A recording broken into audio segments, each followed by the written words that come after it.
He was tracking a horse thief in the middle of a Wyoming blizzard, his hand resting on the cold steel of his Colt, ready to deliver some old-fashioned frontier justice. But when he finally cornered his man, huddled over a pathetic fire in the swirling snow, what he found wasn't a hardened criminal. It was something that would unravel a conspiracy of greed and murder that reached all the way back to the darkest days of the Civil War. The wind howled like a banshee, ripping across the plains and driving shards of ice into Samuel Blackwood's face. He hunched low in the saddle, his eyes slits against the blinding white. For hours he'd been following the tracks, a ghost on the trail of a ghost. The thief was close, he could feel it. The hoof prints of the stolen mare were deep, panicked. The animal was being ridden to death, and every so often a dark red blossom in the snow told Samuel the mare's hooves were cracked and bleeding on the frozen ground. Samuel wasn't a lawman anymore. Not officially. The tarnished silver star stayed pinned to the inside of his coat, a cold reminder of a life that had burned down 3 years ago. The same fire that took his wife Rebecca and their little girl Abigail. Now he just drifted. But when the Bridger boy came banging on his cabin door, talking about a stolen horse, something in Samuel stirred. Maybe it was the memory of his own daughter's face. Maybe he was just tired of running. The tracks veered sharply, leading to a small cluster of cottonwoods that offered the barest protection from the storm. Samuel's instincts screamed. This was it. He swung down from his gray stallion, the motion fluid and practiced. He tied the reins to a low-hanging branch and pulled his colt. The cold metal felt like an old friend in his palm. He moved like a phantom through the snow, the wind covering the sound of his approach. Through the curtain of falling snow he saw it, a tiny flicker of orange, a fire. A figure was hunched over it, desperate for its meager warmth. And just beyond the firelight stood the stolen chestnut mare, shivering, her coat steaming in the frigid air. Samuel raised his pistol, the hammer clicking back with a sound that seemed to slice through the storm. Don't move. His voice was a low growl, rough as gravel. Hands where I can see them. The figure jumped, then froze solid. Slowly a pair of hands rose into the faint glow of the fire. Samuel squinted. Something was wrong. These weren't the hands of a rustler. They were small, reddened and raw from the cold, yes, but they were a child's hands. Stand up. Turn around. Slow, Samuel commanded, a knot of confusion tightening in his gut. The figure obeyed, turning to face him, and Samuel's breath caught in his throat. It wasn't a man at all. It was a boy, no older than 12. His face was thin, almost skeletal, his dark eyes huge with a fear that went deeper than just being caught. A tattered coat, big enough for 2 of him, hung from his bony shoulders. Samuel lowered his gun, just an inch. You're just a boy. His voice was softer now, but still hard. Horse thieving is a hanging offense in this territory, son. They don't make exceptions for your age. The boy's Adam's apple bobbed as he swallowed. His whole body was trembling, and Samuel couldn't tell if it was from the cold or from pure terror. I know, sir, the boy whispered, his voice cracking. But I had to. Had to? Samuel stepped closer, the firelight casting dancing shadows across the deep scar that ran from his temple to his jaw. Had to steal from honest folks?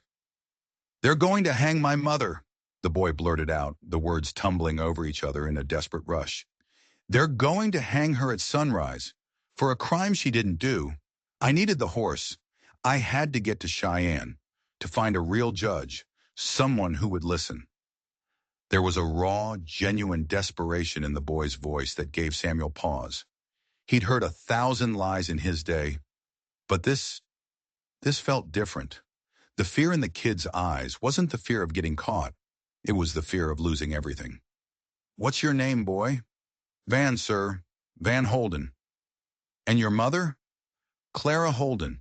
They say she killed Mr. Peterson, the foreman from the big ranch. They say she stole his cattle. But she didn't. She was with me the whole night. She's a nurse.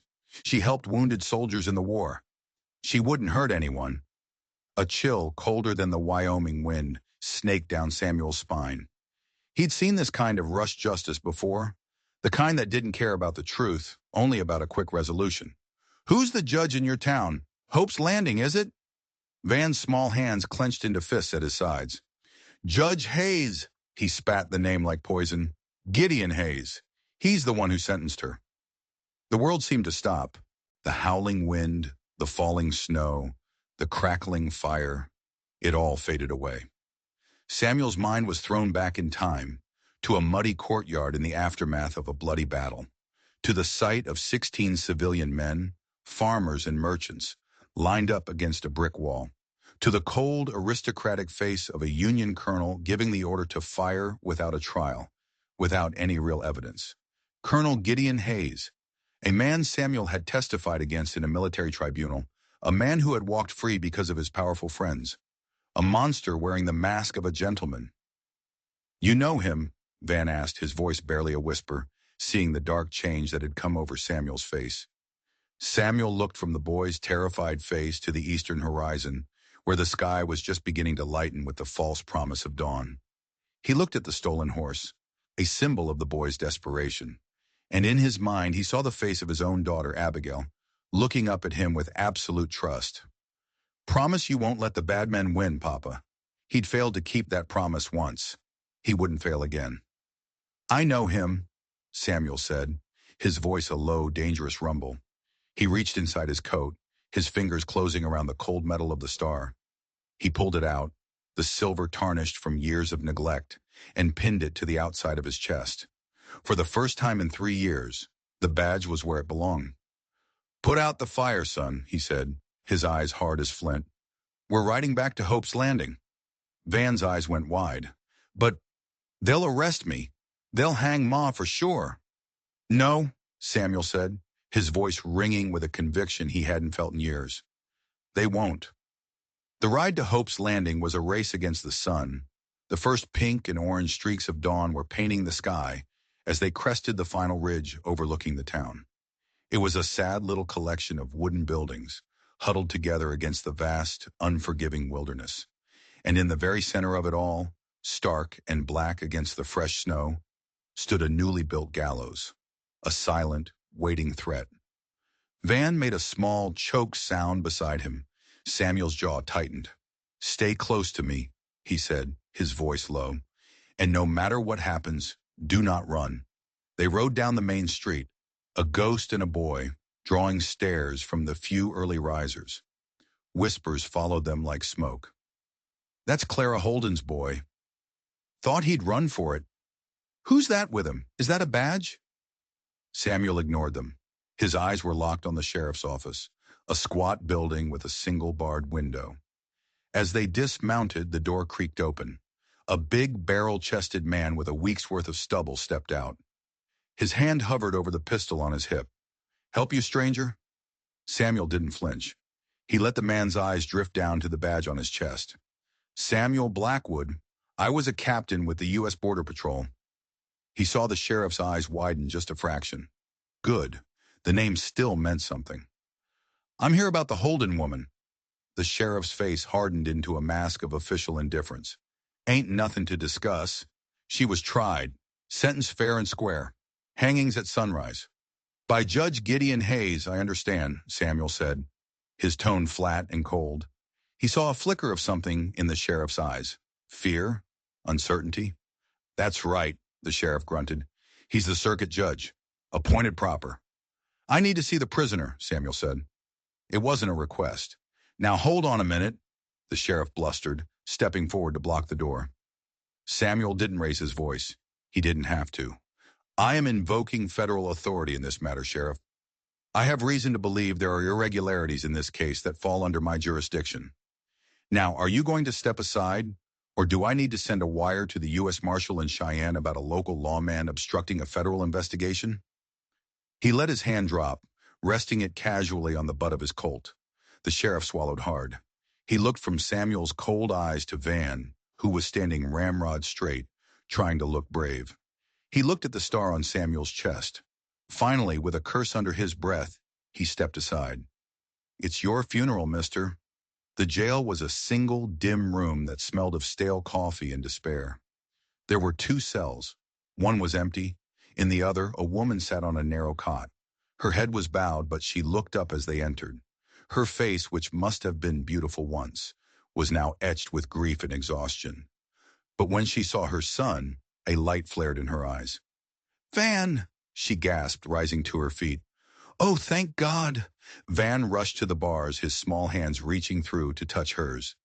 "I found help, Ma. I found him." Clara's hopeful eyes shifted to Samuel. He studied her, his gaze sharp and assessing.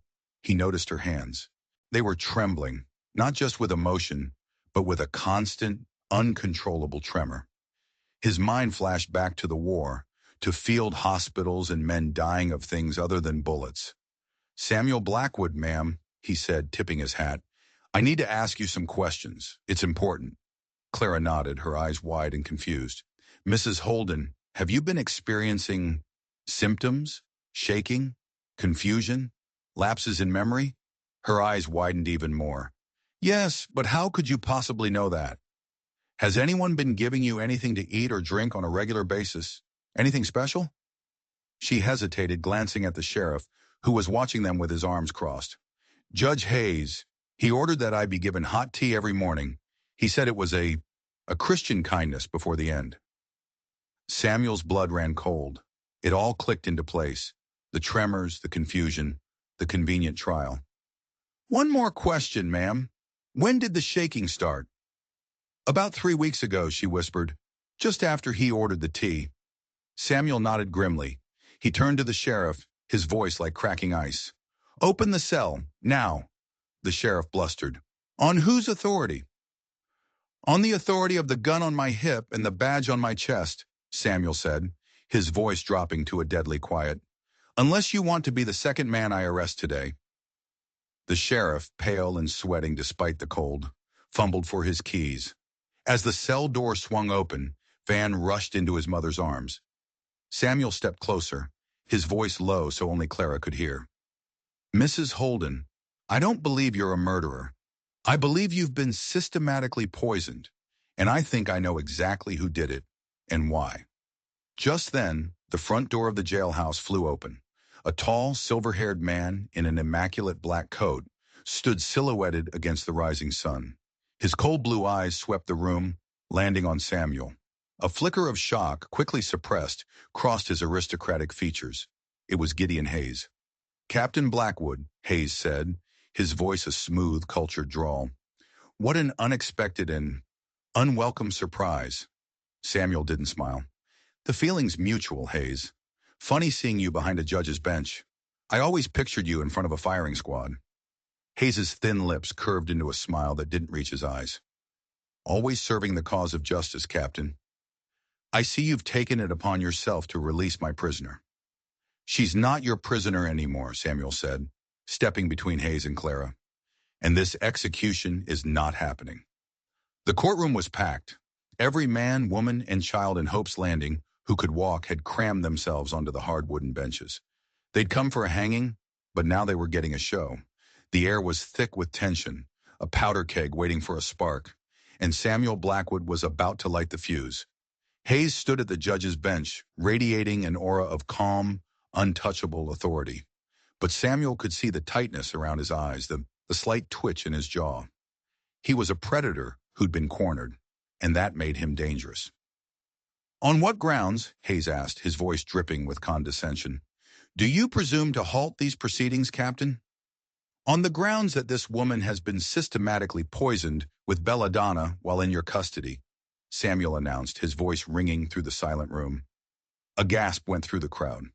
"On the grounds that this entire trial was a sham designed to convict an innocent woman. And on the grounds," he took a step forward, his eyes locking with Hayes's, "that I am opening a federal investigation into you, your connection to the Western Consolidated Mining Company, and the convenient string of accidents that have been plaguing homesteaders in this county." He was bluffing about the official investigation, but he saw the flash of panic in Hayes's eyes. He'd hit a nerve, a deep one. Hayes was a master of control. He quickly composed himself, turning his shock into an expression of judicial concern. "Those are very serious accusations, Captain Blackwood. Baseless, of course, but serious. The law demands proof, not wild conjecture." Oh, I'll get you proof, Samuel promised. But in the meantime, Mrs. Holden is a material witness in my investigation. She remains under my protection. He turned to Clara, whose face was a mask of disbelief and dawning hope. Ma'am, let's go. He led Clara and Van through the stunned crowd, which parted for them like the Red Sea. As they reached the door, Hayes's voice, cold and laced with venom, cut through the silence. Oh, and Captain, Samuel stopped but didn't turn. Welcome back to Hope's Landing. I do hope your stay this time proves less fiery than your last. The words hit Samuel like a physical blow, a direct, cruel reference to the fire that had killed his wife and child. He felt Clara tense beside him. He heard Van's sharp intake of breath. The entire town seemed to hold its breath, waiting. Slowly, deliberately, Samuel turned. He looked past the frightened townsfolk, past the shocked face of the sheriff, and straight into the cold, dead eyes of Gideon Hayes. We'll see each other again soon, Hayes, Samuel said, his voice so quiet it was more terrifying than a shout. Count on it. The cabin was a ghost of a home, a mile outside of town. He'd built it with his own hands for Rebecca, for Abigail. Now it was just a shell, filled with dust and memories. Samuel pushed the door open, a wave of cold, stagnant air washing over them. It's not much, he said gruffly, but it's safe here.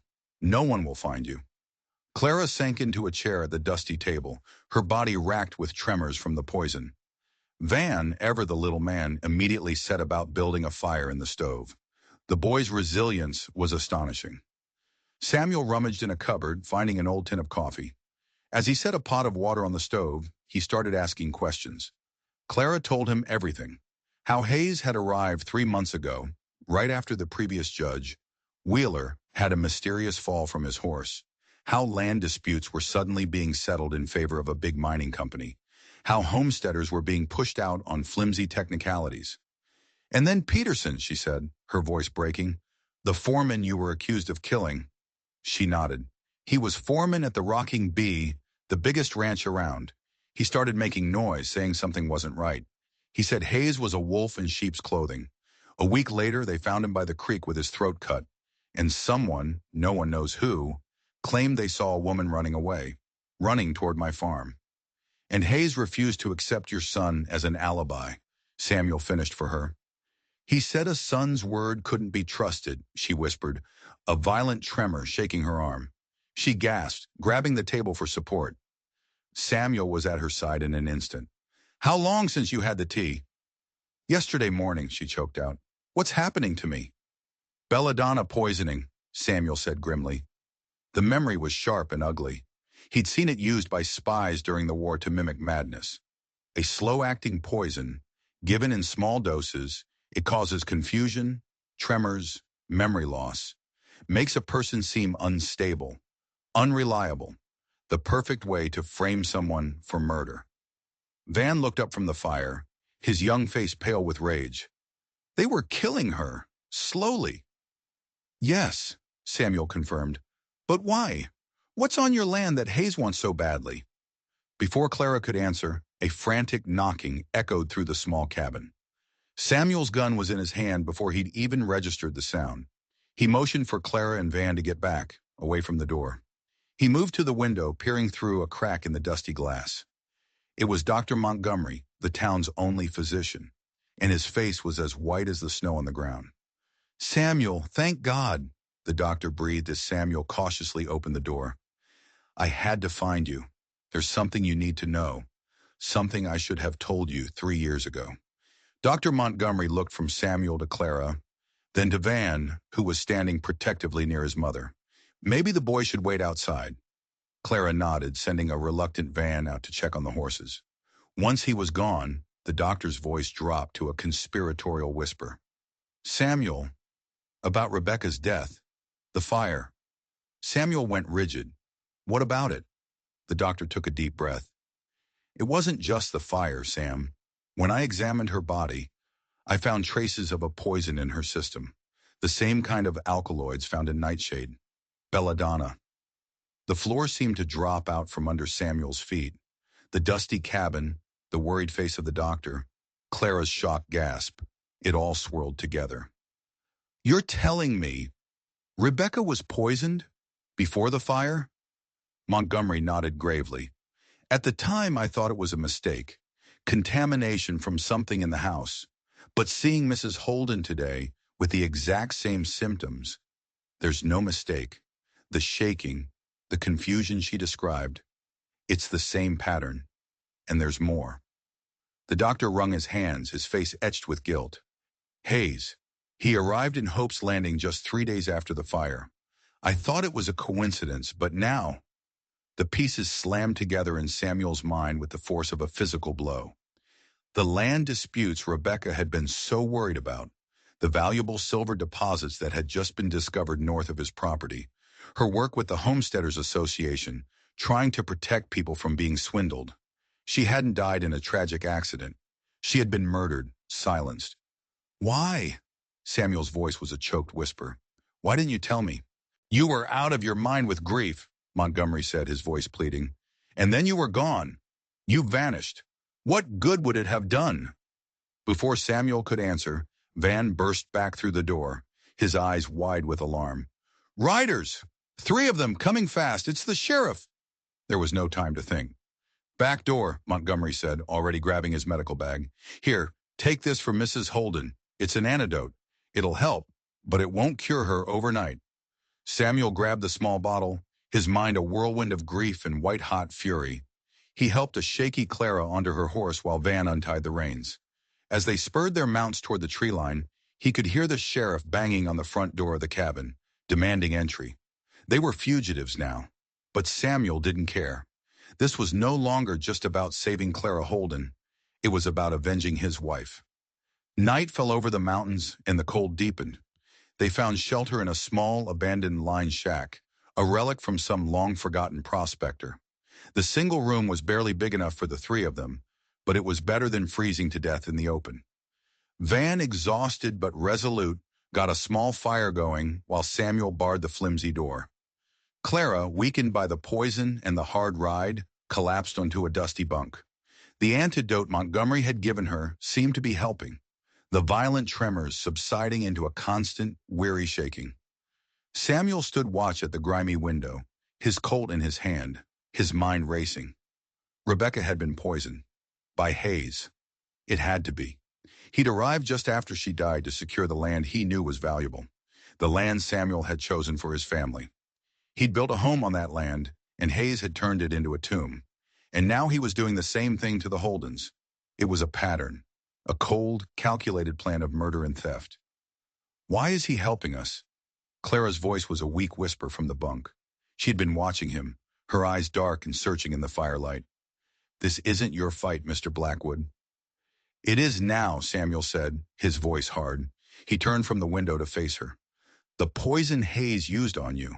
It's the same poison that was found in my wife's body. Clara's hand flew to her mouth, her eyes filling with a horrified understanding. Oh no! Samuel! It was the first time she had used his given name. A quiet sound from the corner made them both turn. Van sat huddled in a blanket, his face streaked with tears he was trying desperately to hide. He had heard everything. The boy had been pushed too far, had seen too much. Samuel felt a pang of guilt. He crossed the small room and knelt in front of the boy. Your mother is going to be all right, he said softly. I promise you. We're going to fix this. Van looked up, his eyes shining with a mixture of fear and a fierce, burning anger that Samuel recognized all too well. He killed your family, Van whispered, and he tried to kill my ma. He's a monster. Yes, Samuel agreed. He is, and monsters need to be hunted. Just as he spoke, the sound of a single horse approaching broke the stillness of the night. Samuel was on his feet in an instant, gun raised, motioning for Clara and Van to stay quiet. He moved to the door, pressing his ear against the rough wood. The rider stopped just outside the shack. There was a long moment of silence, and then a young, hesitant voice called out, Captain Blackwood? Mrs. Holden? My name is Deputy Wilson. Dr. Montgomery sent me. Please, I'm here to help. Samuel didn't trust it. It could be a trap. Step down from your horse and show me your hands, he called through the door. I am, sir, the voice replied. I've been investigating Judge Hayes for months, ever since Judge Wheeler had his accident. I know about the mining company. I know about the land grab, but I have no proof. The sheriff is in Hayes's pocket. I have nowhere else to turn. Samuel exchanged a look with Clara. Her eyes pleaded with him to trust the man. Taking a deep breath, he slowly unbarred the door. A young man, no older than 25, stood there, his hands raised, his face earnest and afraid. Please, sir, Deputy Wilson said, we don't have much time.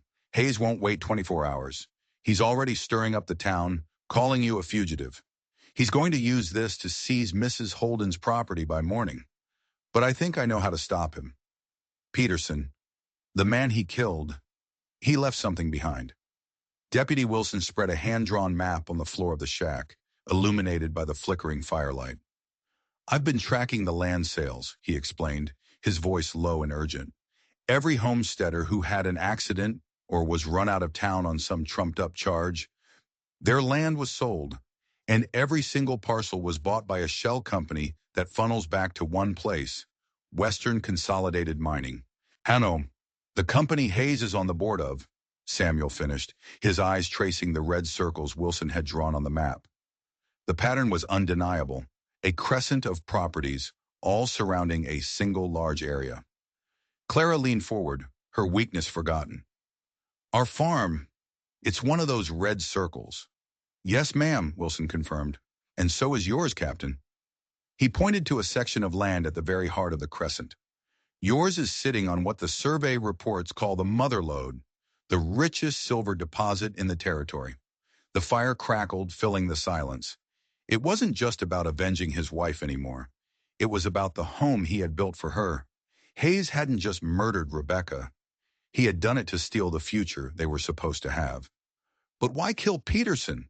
Van asked, his voice small but clear. He didn't own any land. Because Peterson was getting close to the truth, Wilson said. He was the foreman for the Rocking Bee, the biggest ranch around here. But before that, he worked as a surveyor. He knew this land better than anyone. He came to me a few weeks ago, said he thought the company's claim maps were forged. He was on his way to Cheyenne to get the original territorial surveys to prove it. Wilson paused, his face grim. He never made it back. The barkeep at the Silver Dollar, Samuel said suddenly, a memory surfacing. He told me Peterson was in the saloon the night he died. He argued with Hayes. Wilson's eyes lit up. He did? Did he say anything else? He said Peterson left something with him, for safekeeping, a notebook. A wave of excitement and dread washed over the small group. A notebook, a surveyor's notebook. It could contain everything. The proof of the forged maps, notes on the conspiracy. It could be the key to bringing Hayes down. But it was back in town, in the middle of the viper's nest. We have to get it, Clara said, her voice stronger now, filled with a new resolve. Hayes will have men watching the saloon, Samuel countered, and the whole town is looking for us.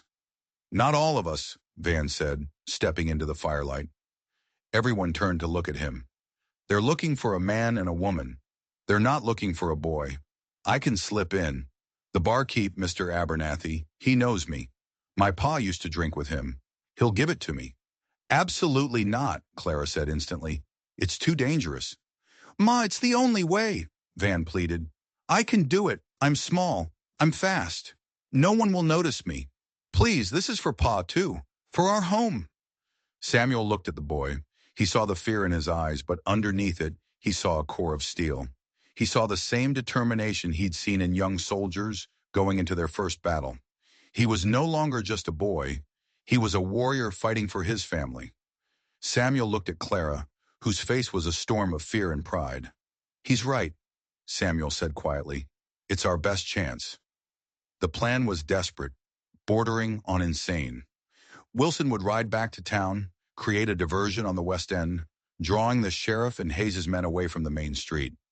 Under the cover of that confusion, Van would slip into the Silver Dollar Saloon, get the notebook from the barkeep, and meet Samuel at the old abandoned church on the edge of town. Clara would stay hidden in the mountains, a last resort in case things went wrong. Saying goodbye was the hardest part. Clara held her son in a fierce embrace, whispering instructions and prayers into his ear. Samuel put a hand on Van's shoulder. Be smart. Be fast. Don't take any chances. If it looks wrong, you get out. Understand? Van nodded, his young face impossibly grim. I understand. I won't let you down. Then he was gone, a small shadow melting into the darkness on Deputy Wilson's spare horse. Samuel and Clara watched until they could no longer see him, two silent figures in the vast, cold wilderness, putting all their hope into the hands of a 12-year-old boy. The old church stood on a windswept hill, its steeple a dark finger pointing at a starless sky. Samuel waited in the shadows of the crumbling bell tower, every nerve stretched taut. Hours had passed. Far off, on the other side of town, he'd heard a few gunshots. Wilson's diversion? Now there was only an agonizing silence. Had the plan failed? Had Van been caught? The questions gnawed at him. He was a fool for letting the boy go, for putting a child in that much danger. Rebecca's face flashed in his mind, her eyes filled with disappointment. Then he saw it, a flicker of movement at the bottom of the hill, a small figure running, stumbling through the snow. It was Van, but something was wrong. He was alone, and he was running with a desperate, panicked gait. As the boy got closer, Samuel could see the terror on his face in the faint moonlight. Van collapsed at the church steps, gasping for breath. They were waiting, he choked out, holding out a small, leather-bound notebook. The barkeep, they got to him. He tried to warn me. Who, Van? Who was waiting? Samuel demanded, helping the boy to his feet. The sheriff, Van sobbed. And another man. They have Deputy Wilson. They were going to take me, but Mr. Abernathy, the barkeep, he knocked over a lantern, started a fire. He yelled at me to run. Samuel's blood ran cold. He took the notebook, his heart hammering against his ribs. He flipped it open. Inside, in a cramped, hurried script, were pages of calculations, drawings of claim lines, and notes. And on the last page, a single chilling entry. Confronted H tonight. He knows I have proof. Offered me a share. I refused. He said there are consequences for men who stand in the way of progress. If I don't make it to Cheyenne, the truth is, with B. B, the barkeep. Peterson had known he was a dead man. But that wasn't the worst of it. Tucked into a flap in the back cover was a folded piece of paper. It wasn't a map. It was a letter. The handwriting was elegant, feminine. Samuel's breath hitched. He knew that handwriting better than his own. It was Rebecca's. His hands shaking, he unfolded the letter. My dearest Samuel, it began, if you are reading this, then my worst fears have come true. I have uncovered a terrible truth. The silver discovery is a lie, a cover for something far more valuable that Hayes discovered during the war. A hidden cache of Confederate gold, lost during their final retreat. It is buried on our land, Samuel. Our home. He is not just a thief, he is a traitor, planning to use that gold to fund a new rebellion. I have the proof, the original military dispatch. I have given a copy to a friend, a brave woman named Clara Holden. I pray this letter finds its way to you. Avenge me and save our country. All my love, Rebecca. The world tilted on its axis. Confederate gold. A new rebellion. This was bigger than a land grab. It was treason. And Clara had known. She had a copy of the proof. That's why Hayes was so desperate to silence her, to discredit her. That's why he'd framed her for a murder she didn't commit. He wasn't just trying to cover up a theft. He was trying to protect a war chest destined to tear the nation apart all over again. Before he could even process the full weight of this revelation, the sound of hoofbeats echoed up the hill. At least a dozen riders, moving fast. The sheriff and his posse. They were trapped. Van, Samuel said, his voice deadly calm. He pushed the notebook and Rebecca's letter into the boy's hands. Listen to me. There's a loose stone in the back wall of the church, behind the altar. Hide this. Do not come out, no matter what you hear. Do you understand me? Van, his face pale but his eyes resolute, nodded once and slipped inside the dark church. Samuel turned to face the approaching riders. He pulled his Colt, checked the cylinder. 6 shots, against a dozen men. He didn't care. He was no longer just a man. He was an instrument of vengeance. For Rebecca, for Abigail, for the country he'd almost died for. He stepped out from the shadows of the church, the silver star on his chest glinting in the moonlight, a lone figure ready to make his final stand. The riders fanned out at the base of the hill, their forms dark silhouettes against the snow. The sheriff trotted his horse forward. "It's over, Blackwood. Give it up. You're outnumbered." "I've been outnumbered before," Samuel called back, his voice carrying on the still cold air. He raised his Colt, the long barrel steady as a rock. "Don't be a fool. Judge Hayes wants you alive," the sheriff shouted. "I'll bet he does," Samuel said to himself. Hayes wouldn't want him dead. He'd want the pleasure of watching him hang, of breaking him publicly. And he'd want to know where the evidence was. From behind the sheriff, a second figure emerged. Tall, broad-shouldered, with a face like a slab of granite. It was Mason, the deputy who had stood by Hayes' side in the courtroom. He held a Winchester rifle, and he looked a lot more comfortable with it than the sheriff did with his pistol. "The judge is getting impatient," Mason growled. "He wants the notebook, and he wants the boy." So they knew Van had escaped. Samuel's mind raced. He had to buy the boy time. He had to create a distraction so big, so loud, that Van might have a chance to slip away in the chaos. He took a steadying breath, his gaze sweeping over the men before him. They were mostly hired guns, local toughs on Hayes' payroll. They were confident, cocky. They saw one man standing in front of a ruined church. They didn't see the ghost who had walked through the fires of Gettysburg and lived. "You want the notebook?" Samuel shouted. "Come and get it." And with that, he fired. Not at the sheriff, but at the lantern hanging from his saddle horn. The lantern exploded in a shower of glass and burning oil. The sheriff's horse screamed and reared, throwing the lawman into the snow. Chaos erupted.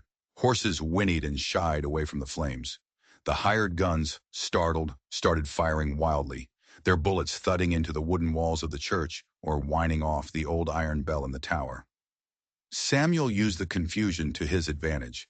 He dropped back behind a low stone wall that bordered the church graveyard, firing 2 more shots, aiming for saddles and stirrups, not men. He needed to sow panic, not create martyrs. Another horse went down screaming. A man cursed as his rifle was shot out of his hands. They were disorganized, firing at shadows, their discipline shattered by the sudden, unexpected violence of the attack. Samuel was a phantom, moving from one headstone to another, his shots precise and deliberate. He was one man, but he was fighting like 10. Inside the church, Van huddled behind the altar, his heart pounding like a drum. He had hidden the notebook and the letter behind the loose stone, just as Samuel had told him. He could hear the gunshots, the shouting, the terrified screams of the horses. He clutched the small hunting knife his father had given him, his knuckles white. He was terrified, but a cold, hard resolve was forming in his heart. Samuel was out there, fighting for him, for his mother, for a woman he'd never even met. He couldn't just hide. He crept to a broken stained glass window, peering out into the moonlit chaos. He saw Samuel, a blur of motion in the graveyard, his pistol flashing. He saw the posse, disorganized, firing at ghosts. And then he saw him. The big man, Mason, wasn't panicking. He had dismounted and was calmly, deliberately making his way up the side of the hill, using the trees for cover, flanking Samuel's position. He was going to murder Samuel from behind. Van didn't think. He acted. He remembered something his father had told him, a story about the war, about how sometimes the smallest noise at the right time can turn the tide of a battle. He looked up. Above him, hanging in the dilapidated tower, was the church bell. The rope was frayed and old, but it was still there. While Mason stalked Samuel through the graveyard and the rest of the posse tried to regroup, a new sound shattered the night. Not a gunshot, a bell, a loud, frantic, clanging toll that echoed across the valley. Bong, bong, bong. The effect was instantaneous. The hired guns stopped firing, confused. What was that? An alarm. Were there other people coming? The sheriff, who had just managed to get to his feet, stared up at the church tower in disbelief. Mason, just as he was about to get a clear shot at Samuel, froze. The unexpected sound had broken his concentration. He glanced up at the tower, his face a mask of fury. That single moment of hesitation was all Samuel needed. He had heard the bell too, and he knew instantly it was Van. The boy was smarter and braver than he ever could have imagined. As Mason's head turned, Samuel fired his fourth shot. It caught the big deputy in the shoulder, spinning him around. The rifle flew from his grasp. The tide had turned. The posse, already unnerved, saw their enforcer go down. The mysterious, terrifying bell was still clanging, sowing confusion and fear. It was too much. This wasn't the easy job they'd been paid for. One by one, then in a rush, they turned their horses and fled, melting back into the darkness, leaving the sheriff and the wounded Mason behind. Samuel stood up from behind the headstone, his Colt smoking in the cold night air. The bell fell silent. He looked at the sheriff, who stood frozen in the snow, his face pale with fear. He looked at Mason, who was clutching his shoulder, groaning in pain. And he looked up at the dark, silent church where a boy had just saved his life. He walked slowly down the hill, his boots crunching in the snow. He didn't say a word. He just picked up Mason's fallen rifle and walked toward the sheriff. The lawman dropped his own gun as if it were on fire, raising his hands in surrender. It was over. But the real battle was just beginning. The evidence was safe. The posse was broken. But Judge Gideon Hayes was still in town, a venomous snake coiled in the heart of Hope's Landing, and Samuel knew he would have to tear the town apart to get to him. The sun rose over a town transformed. Hope's Landing was no longer just a sleepy frontier settlement. It was a battleground. Samuel rode in not as a fugitive, but as a conqueror. He had the terrified sheriff tied to his own saddle and the wounded deputy Mason slung over his horse. He deposited them both on the steps of the jailhouse, a clear message to anyone still loyal to Judge Hayes. Word of the fight at the old church had spread like wildfire. The story grew with each telling. A dozen men, some said 20, ambushed by a single ghost who moved through the graveyard like smoke, his pistol spitting fire, all while a phantom bell tolled a death knell from the church tower. Samuel Blackwood was no longer just a man. He was a legend, a force of nature. He found Dr. Montgomery and a handful of brave townsfolk, including the now famous barkeep Mr. Abernathy, gathered at the doctor's office, and with them was Clara. She had seen the posse ride out of town and, fearing the worst, had ridden back from the mountains. When she saw Samuel alive, her composure finally broke. She ran to him, her relief so palpable it was a physical force. But there was no time for sentiment. "Where is he?" Samuel asked, his voice raw. "Holed up in the courthouse," Abernathy said. "He's got a few of his mining company men with him. He's declared martial law." "He has no authority to do that," Samuel stated. "He has the guns," the doctor countered grimly. "That's the only authority that matters right now." Samuel turned to the small group. They were scared, but they were resolute. They were ranchers and shopkeepers and a doctor, not fighters. But they were done being pushed around. "He has the evidence against him," Samuel said, looking at Clara. "The notebook, Rebecca's letter, and the Confederate dispatch.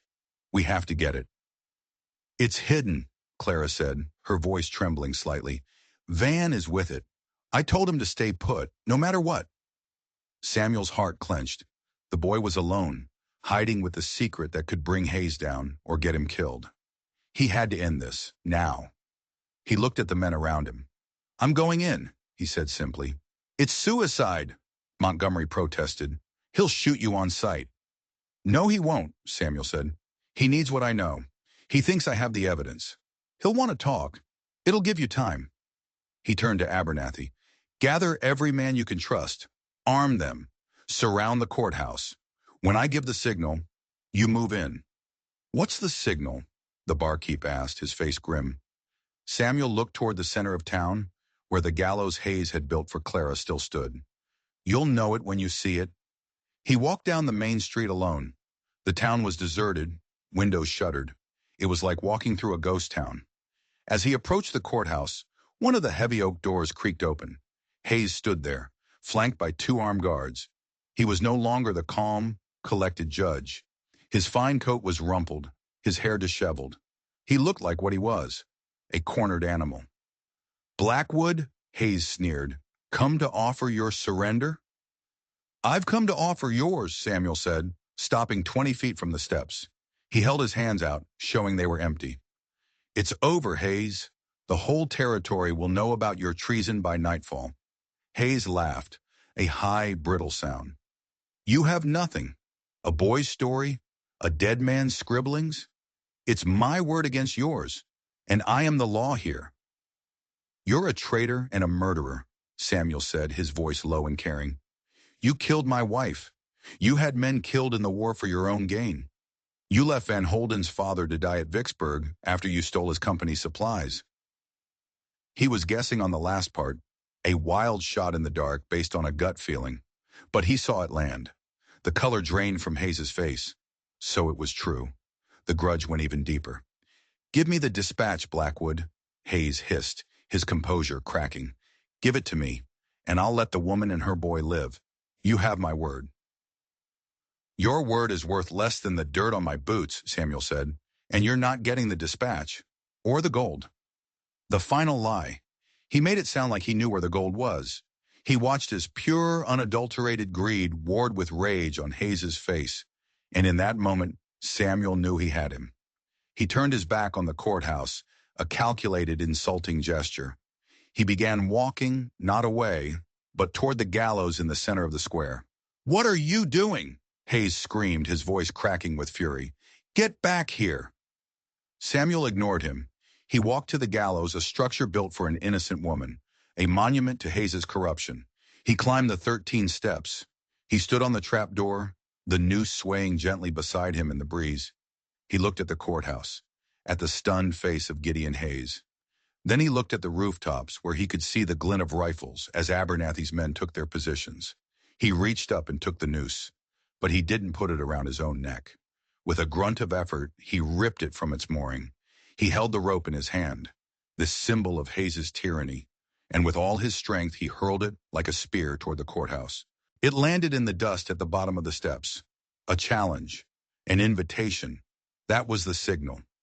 From the rooftops, from the alleyways, from every door and window, the citizens of Hope's Landing emerged. They were armed with rifles, shotguns, pistols, and pitchforks. They were a ragtag army, an army of the wronged, and they moved as one, a silent, determined wave toward the courthouse. Hayes's guards looked at the sea of angry faces, then looked at their boss, a man clearly unhinged. They dropped their guns and ran. Hayes was alone. He stared at the approaching mob, his face a mask of disbelief and terror. He, who had commanded armies, who had held the power of life and death, was being brought down by shopkeepers.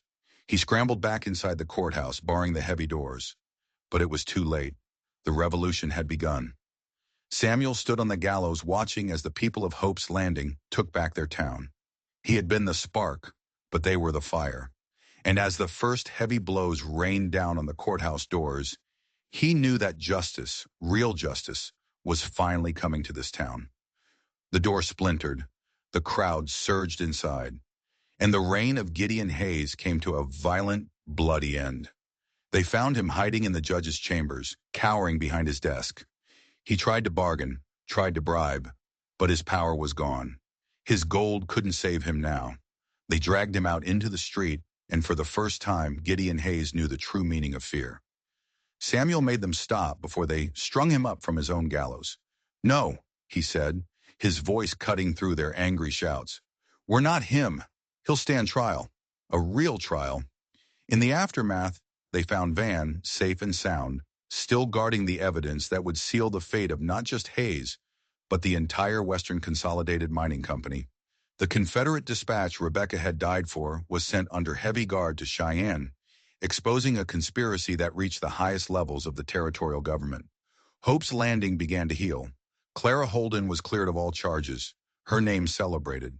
The homesteaders got their land back. The town, forged in the fire of rebellion, became a true community. Samuel Blackwood could have left. He could have gone back to his life of drifting, but he didn't. He looked at the ruins of his old cabin, the place where his past had been stolen, and he looked at the Holden farm, where a brave woman and her son were rebuilding their lives. He saw a future he never thought he'd have. He took off the star and polished it, not to wear it, but to put it away. He wasn't a lawman anymore. He was something else, a protector, a neighbor, a man who had faced his ghosts and found a reason to live again. He began to rebuild his home, not just with wood and stone, but with the hope of a new beginning, right alongside the family he had saved, the family that had, in turn, saved him. The story of the Ghost of Hope's Landing became a legend in Wyoming, a tale of how one man, driven by love and loss, stood up to a tyrant and reminded a whole town that true justice doesn't come from a badge or a gavel. It comes from the hearts of ordinary people who refuse to be afraid. If you enjoyed this story of justice on the frontier, and you want to hear more tales where the bad guys get exactly what they deserve, make sure you hit that subscribe button and ring the notification bell. You never know what strange, dark, and mysterious story we'll uncover next.